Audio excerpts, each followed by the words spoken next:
What's up, everyone? Welcome to a new show on the channel. It's called Indie Interviews, and we're going to do it once a month. And I'm going to do an interview with an indie artist that you probably never heard before. The idea is to build a community and to give you a little bit of an insight to what different indie artists are doing. And today I'm joined by Mark Lovett from China. So Mark, tell us a little bit about yourself. Right, so you may be thinking, from China, well, this guy doesn't look Chinese. Yeah, I'm originally from the UK. I'm a pop punk artist and producer. And yeah, I'm on the road. We're just getting started in 2020, right? I'm excited for what's coming. Awesome. So how long have you lived in China for now? I've been here 8.5 years. I've always been in the city of Hangzhou, which is really nice. It's just about an hour away from Shanghai, and I don't plan on moving away anytime soon. Awesome. if the landlord allows it. Right. In fact, yeah, because we just bought our own apartment, so we're in there. Oh, okay. Right, so we don't need to worry about that anymore. Awesome. Well, I'm in the middle of moving right now, as you can tell. The background is all cluttered up right now. So but there's no excuse for doing a video, so we're doing it today. Right. All right. So I have a few questions for you. The first question I'd like to ask you, what it's like to being a foreign musician in China. Foreign musician in China, there's surprisingly a lot of them already. I remember going to the first jam night that I ever went to in China, and like at least 90% of the performers were foreigners, and there was a lot of performers as well. Yeah, like a jam night. They had a band who were all foreign, and then it was literally just a case of maybe one drummer, one bassist, and I don't know, like a trumpet player or trombone player who was Chinese. Everyone else was foreign. It was nuts. Wow, that's surprising. Yeah. So, but I mean, yeah, I remember trying to get a gig. In China. I was like, oh, it's going to be so easy, you know, foreign face, you know, it's going to be so interesting. Yeah. But then, you know, trying to actually set it up, it was just like, nah, we got plenty of foreigners. Oh, really? So, yeah, I didn't stand out at all. Yeah. But do you think that you are at an advantage being a foreigner in China? For some things, yes. For some things, no. So, I mean, the language barrier is less of a thing now for me. Since I've been here 8 years, I've been studying the whole time. So I'm pretty proficient at Chinese. But things like, what do I have an advantage in? Like a job. It's very easy for me to get a job teaching English. Oh, okay. Very easy. Yeah. And the money's like ridiculous compared to local people. It's ridiculous. And wow. Okay. What's a disadvantage though? Something like all the Chinese people have like an ID card, and they just use the ID card for everything. Like getting tickets at the train station is a big thing.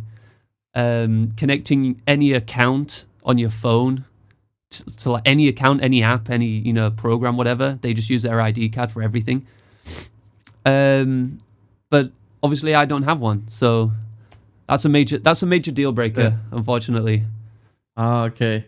So I guess you got to be a Chinese citizen to get a card like that. Yeah, that's right. Yeah, but you got to be married 5 years before I can apply.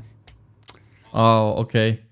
Well, I know that there are a few troubles that foreigners have to go through. Aside from being a musician, I know that it's pretty difficult sometimes because I'm very interested in China as well. Of course, you know that, and I've dabbled into some videos of people explaining what it's like being a foreigner in China. Yeah. So I wanted to ask you, like, what are your, like, aside from the musician side, what are the troubles that you have to go through that normally people wouldn't have to go through? I mean, a lot has changed in the time I've been here. But I remember one thing, and it really drove me up the wall, is like being on public transport or just like out in the street. You know, people staring.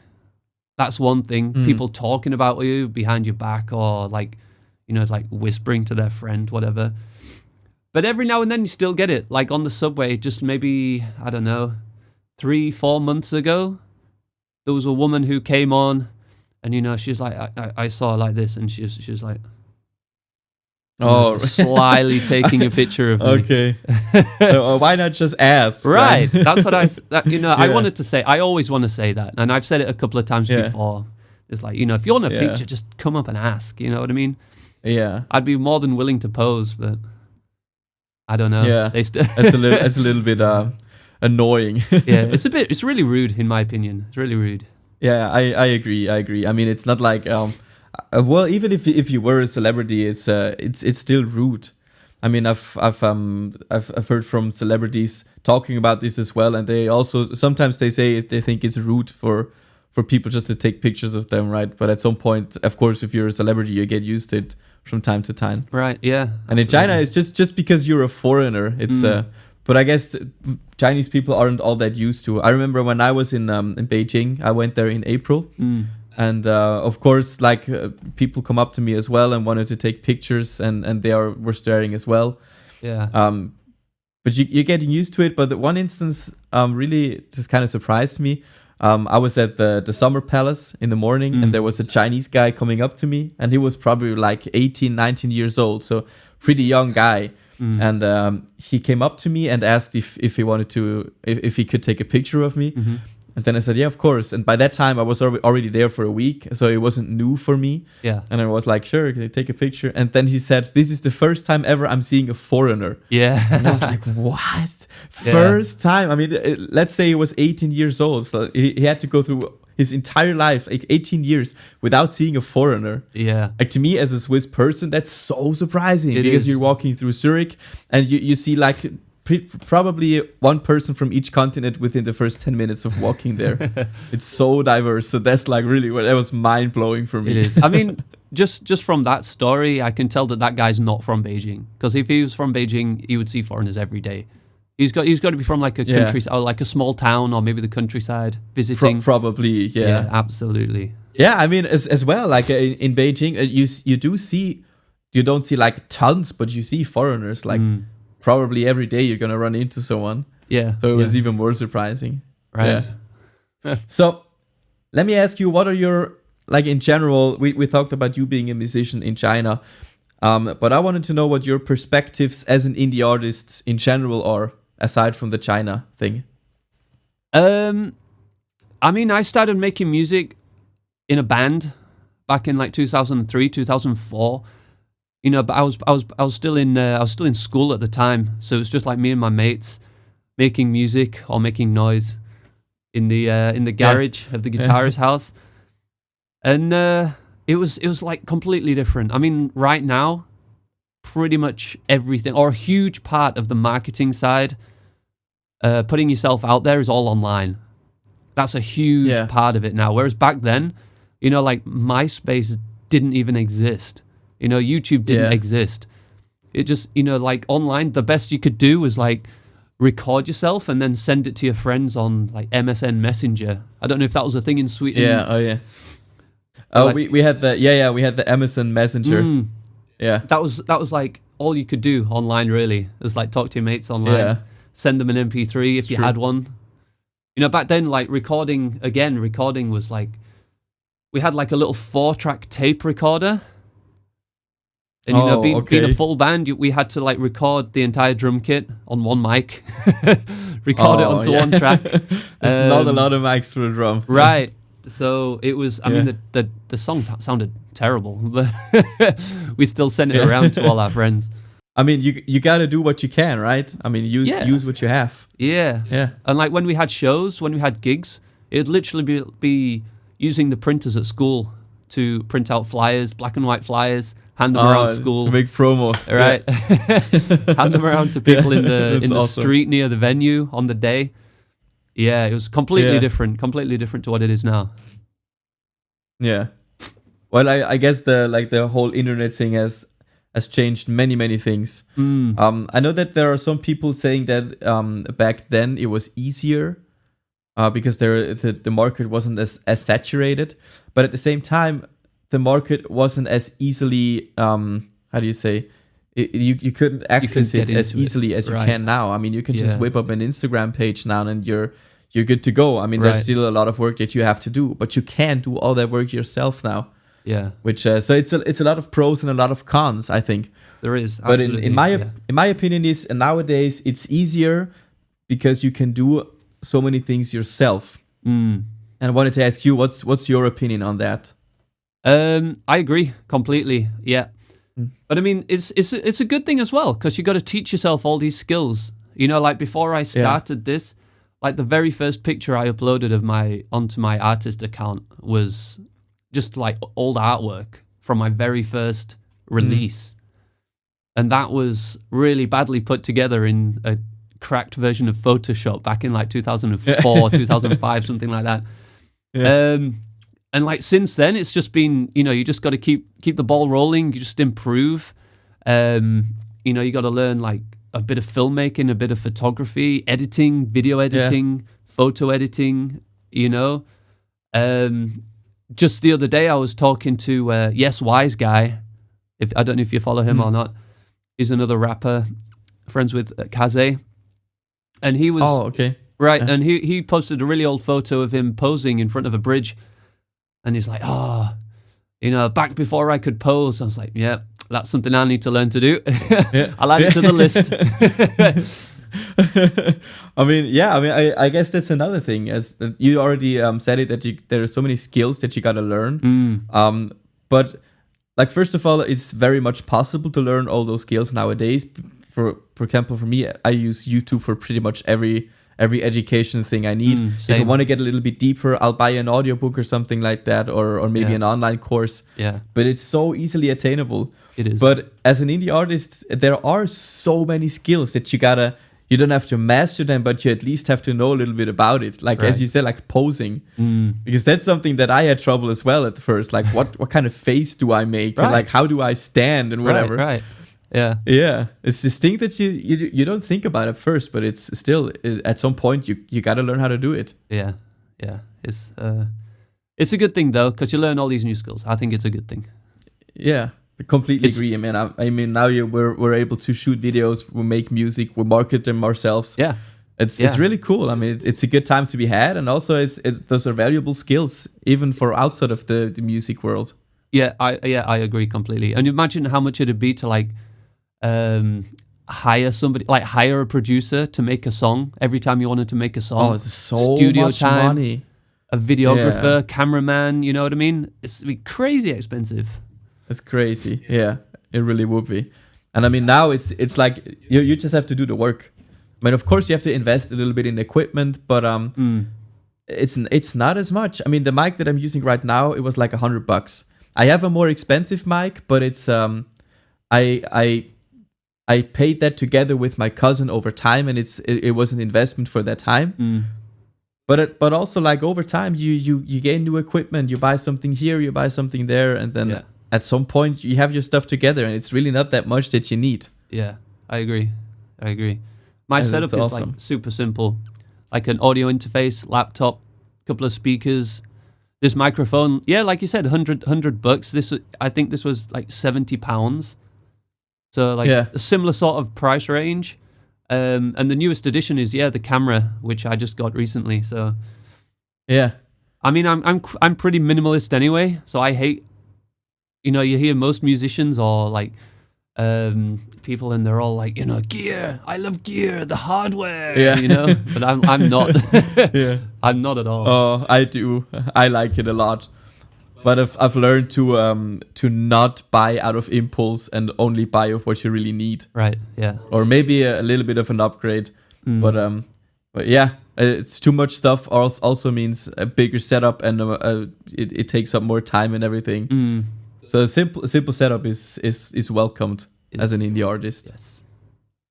All right, so let's talk about your music. Now we talked all about gear and setup and stuff like that. You are a punk rock artist. That's right. Tell us a little bit about what your music's all about. My music is all about positivity. That is like ever since like 2013, I rebranded from just like Mark Lovett. I rebranded to MLM, which is just like Mark Lovett Music. But ever since then, it's been vastly focused on positivity, spreading positivity. Back then, I went through a very tough time with my ex, a huge breakup. So as soon as that happened, I was just in this state of like, I don't know, it's really difficult because you're just like had like heartbreak, but at the same time you're like I was super pumped to be out of the relationship. It was a awful relationship. So I was like super pumped to be out of it. And ever since then, it's just been a change of mindset. So it's very much based on positivity. I've always been a fan of fast music. Like I remember when I very first started learning guitar, I was in the primary school orchestra, which was basically a few guitars and mostly recorders and a couple of drums. But I remember then like the music teacher was always like, Mark, slow down, you're playing too fast. I used to speed everything up. So I've always been into fast. I've always been into fast music, energetic, positive. Yeah, that sums me up in 3 words. Awesome, fast, energetic, and what was the last one? Positive. Yeah. Positive. All right, cool. So if you had to describe what kind of feeling you want to deliver to the people in a more specific term, what would that be? Energy. Absolutely, it's got to be energy. You know, because listening, like sometimes I listen to my own music and I'll put it on, and I'll listen to it. And it's like, yeah, let's get pumped. You know, just want to like take on the world. You know, I mean, I get that feeling from my own music, so I hope I can pass that feeling on. You know, I mean, that's the first step. You got to be in love with your own music, and if you are, then you can make other people love it as well. Right, absolutely. And the point like that you brought up, like the energy side of things, it's not, in my opinion, it's not easy to do. Like my songs, I have a very easy time creating slow and sad songs and emotional songs. Right. That's kind of my thing. But of course I also want to be energetic as well sometimes. So for me it's not the easiest thing to do. Yeah. I mean, what's I'm like exactly the same, but like completely opposite at the same time. So I have a really hard time writing slow, sad songs, and I have a really easy time writing the fast, energetic songs. But it's been a long time since I experimented with that kind of stuff. Back in the UK, I made a really, really experimental song. And I remember for the drum, for the snare, I didn't have a drum kit at the time, and I didn't have a drum kit or drumstick or anything. So I just found a screwdriver and I hit the radiator.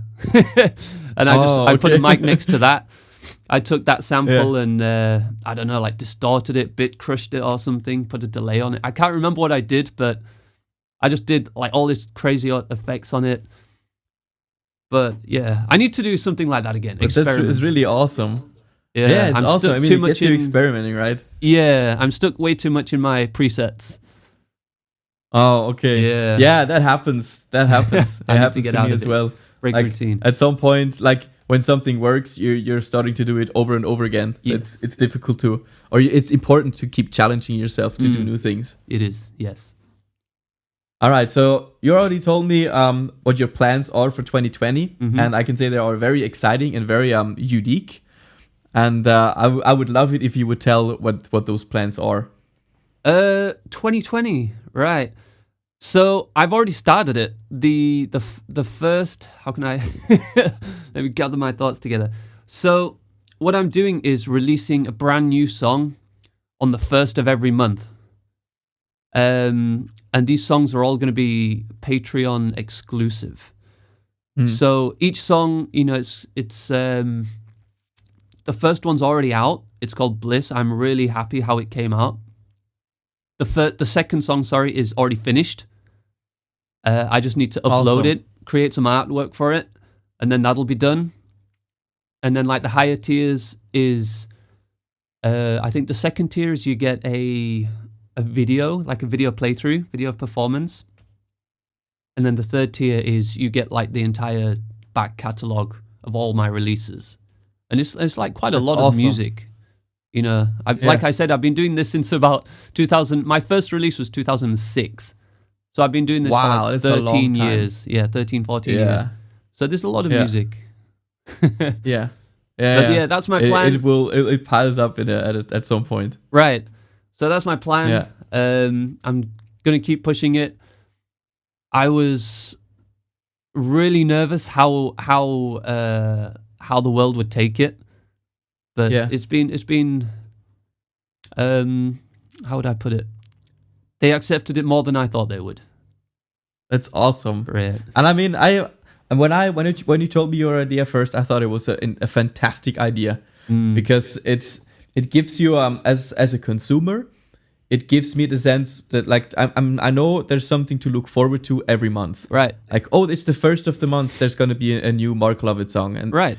And I know that for every month of the year, and it's consistent, and it's gonna be something that's gonna happen throughout the entire year.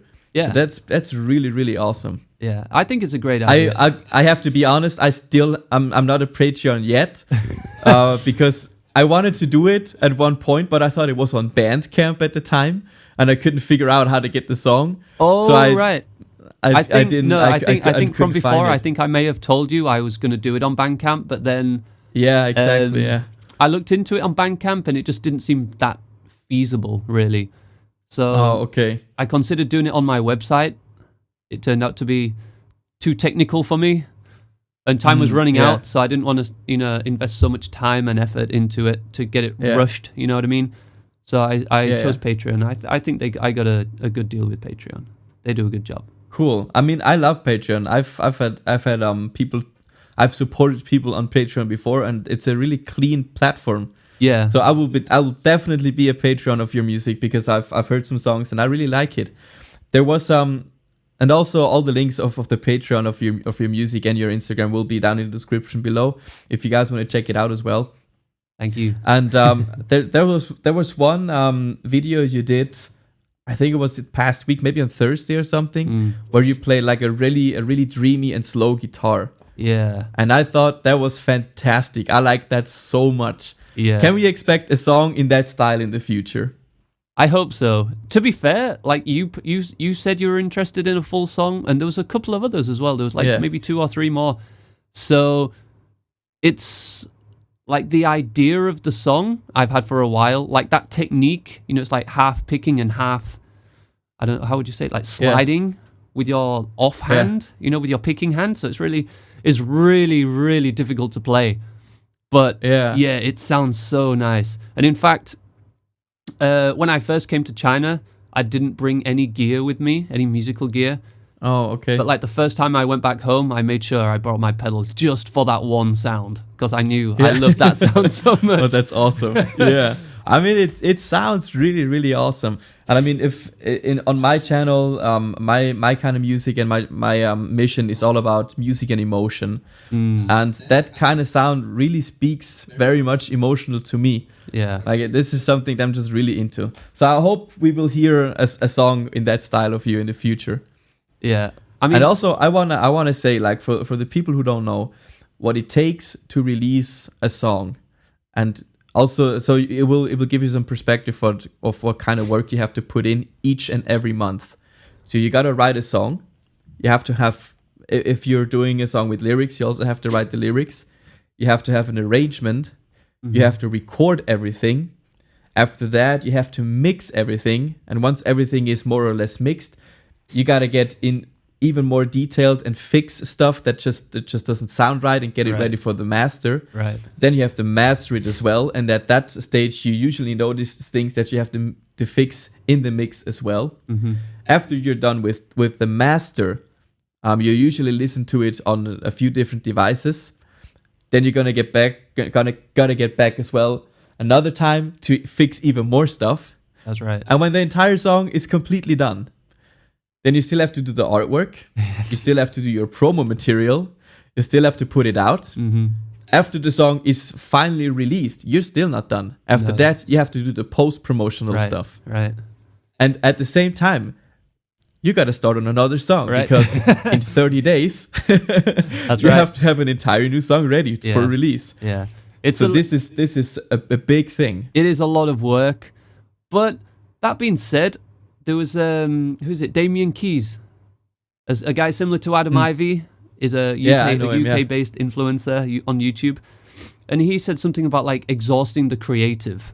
So imagine if like it's a lot of work to do that for one song, but imagine putting all that work into an album, for example, as an indie artist, putting all that work into an album, which is what I used to do.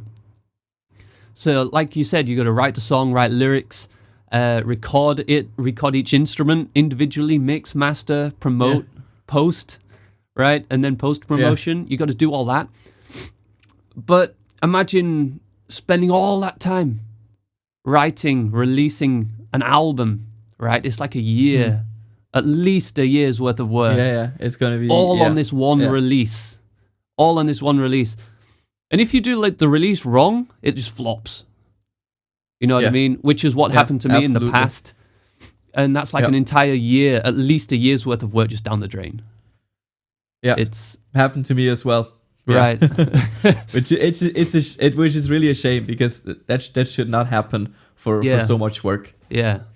So yeah, like there's a lot of work going into releasing a song or an album. So it's important to make sure that you market it correctly.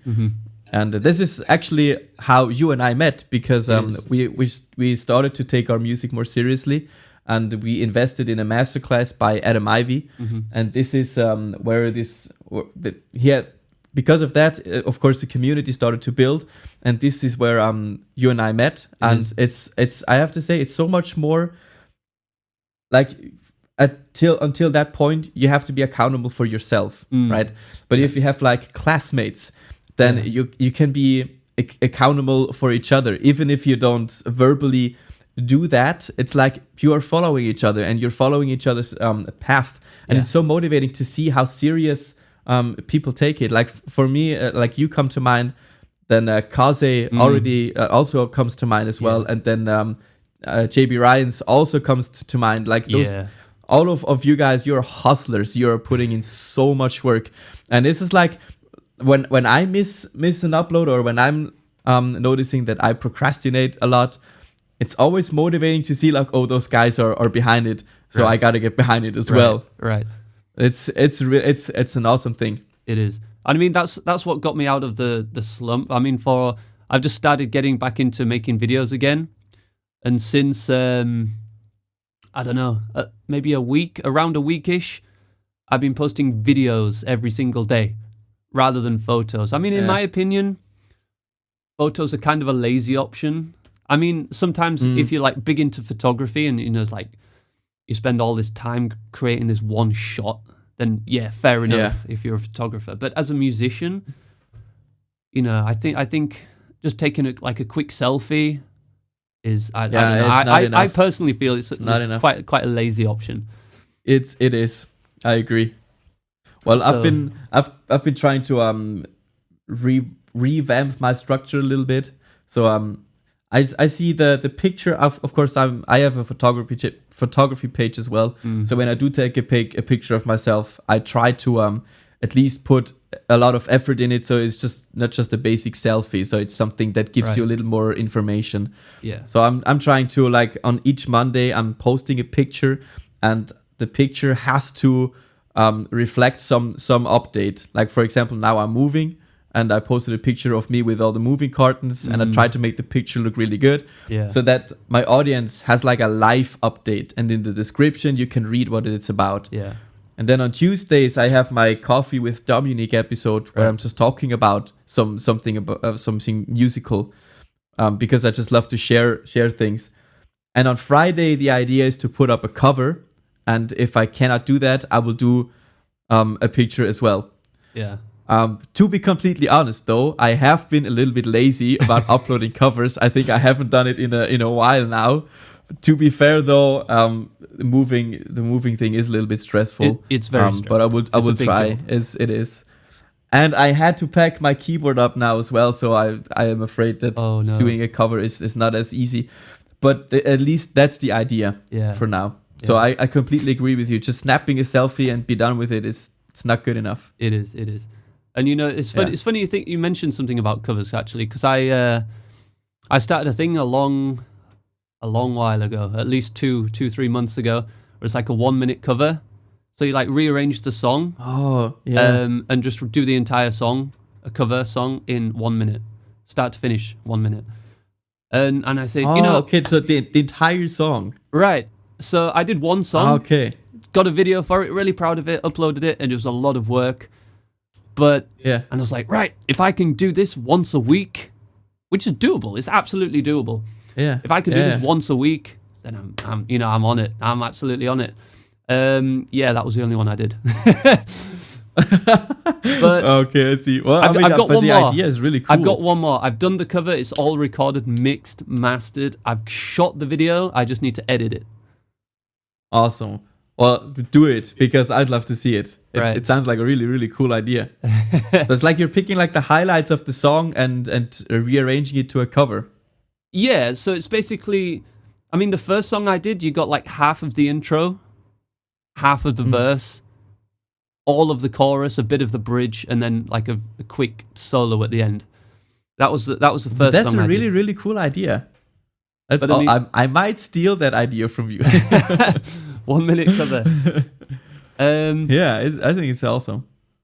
Yeah, I mean, it's tough, and it definitely takes away from the song.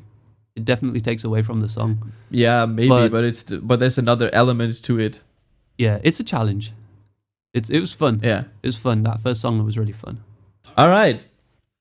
So we're looking forward to hearing more of your songs, and I'm gonna be on your music on the first of every month. I'm gonna keep you accountable for your releases, but I don't have doubt that you will be able to manage it all. So I'm really looking forward to that. Keep me accountable. And so I'm highly recommending you guys to check it out as well, especially if you're into rock punk, which nowadays not a lot of people make anymore. So that's an awesome thing, because it's nowadays more unique than people think, and it's really good music. And so to close it off, because I have studied some Chinese as well, I wanted to have some like a little Chinese small talk with you. Sure.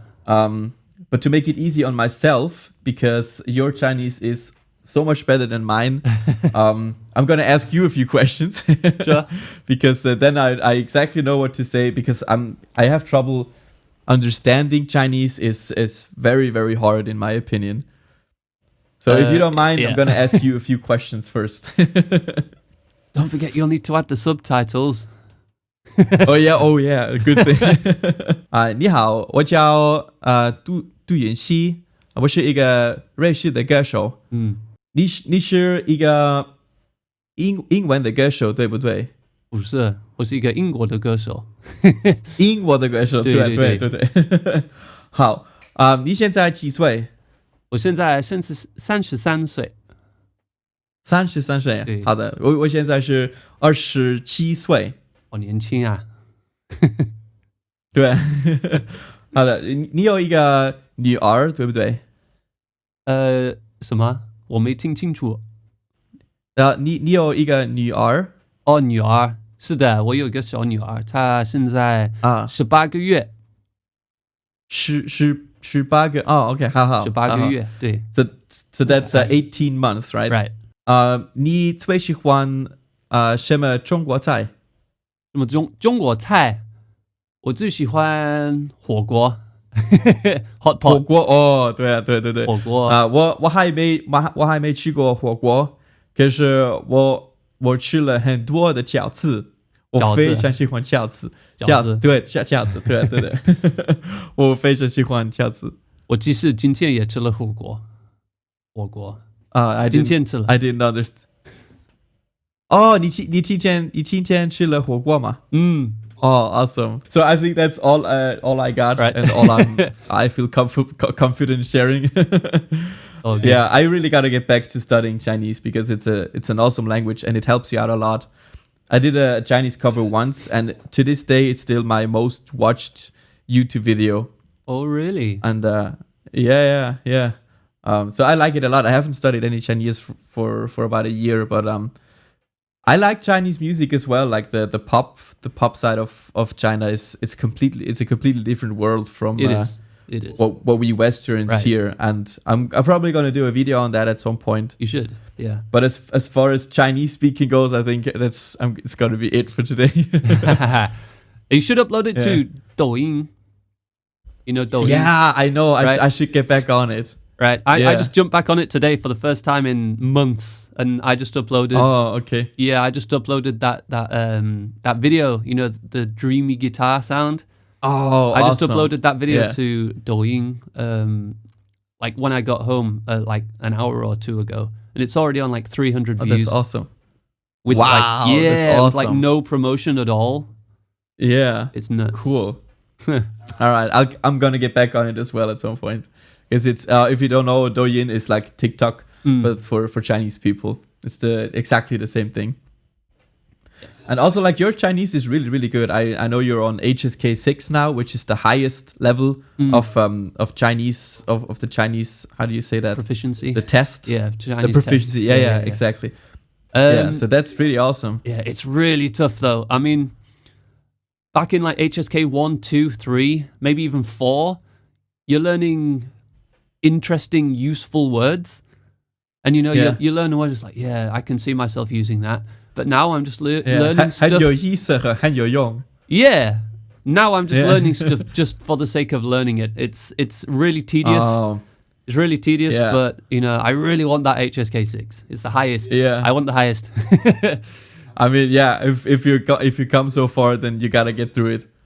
It's like having the highest of any proficiency. I think it's a really impressive accomplishment. Yeah. And also, like, for the people who don't know, Chinese is people always think that Chinese is such a difficult language to learn, which in some areas, yes, it 100% is very difficult to learn, but it's much easier to get into as people might think it is. I agree.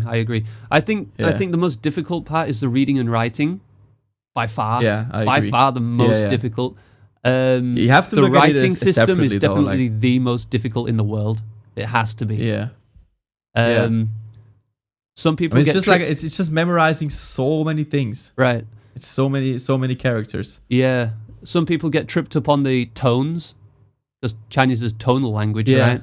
People get tripped up on the tones. Yeah. In fact, funny story. I'll tell you a funny story about that. Funny story about tones, right? So, maybe a couple of years ago, there was this guy who I worked with, a colleague, really good guy, funny guy, and he wanted to tell the Chinese staff, he wanted to say. This is what he wanted to say. He wanted to say, "I ate a peach," for whatever reason, whatever they were talking about. He wanted to say, "I ate a peach." But instead of saying 桃子, he said 桃子, right? 桃子 is peach with a rising tone, and 桃子 with a falling tone is not a peach. So instead of saying I ate a peach, he said I ate a condom. Oh, that's a little bit of a difference, right? Yeah, that definitely can happen as well if you do. I mean, it's rare to run into an instance like that, but it can happen. Right. It happened to me before as well. I didn't say I ate a condom or anything. I just but sometimes you just say it different, and sometimes just Chinese people. That's another fun thing. If you don't use the tones correctly, sometimes Chinese people just don't understand you. Yeah, that's right. Sometimes they do. Sometimes they know what you mean, but sometimes they just don't get it. Yeah. So you have to get the tones correctly, but it's not as big of a deal, I think, as you think. It at some point it comes naturally. No, yeah, it does. And I'll tell you one thing that they do really hammer you on is if you get a character wrong. Like, so on Chinese social media, WeChat, there's like a little moment section where you can post like a picture or a short video and like write something about it. And I remember writing something, and I spent all this time writing it out, getting it all, nice and organized, and I was like, I'm really happy with that. The grammar's all correct. I was really confident about it. I was like, yes, this is it. Yeah. And there's like a type of dumpling, I don't know if you ate it or not, called 小笼包. 小笼包, no. Recall. Like a type of steamed bun. Or not steamed bun, but like steamed dumpling. but I got one character in that wrong. The whole thing. Yeah. And it was a few lines long, right? Several lines long. And I got one character wrong. And there were so many people saying, "Oh, you got this character wrong." Oh, really? It was like, it's like, come on, I'm a foreigner. Yeah. I tried really hard. Right. Nobody cares. Nobody cares that I got the grammar right. Nobody cares. But you got one character wrong. Yeah. So I think we're gonna run it off here. Thank you so much for jumping on this Skype call with me. Yes, thank you for having me. The episode is gonna come out on January 31st. Nice. And this is the first episode of it. And thanks for coming on. I wish you all the best for your music. I'll be following you closely on your releases. Again, all the links to Mark Lovett will be in the description box below, so definitely check him out. And yeah, I will talk to you guys again soon, and I hope I will talk to you again as well soon. I'm sure you will. Thanks a lot. Cool. All right, have a good one. Bye. Bye.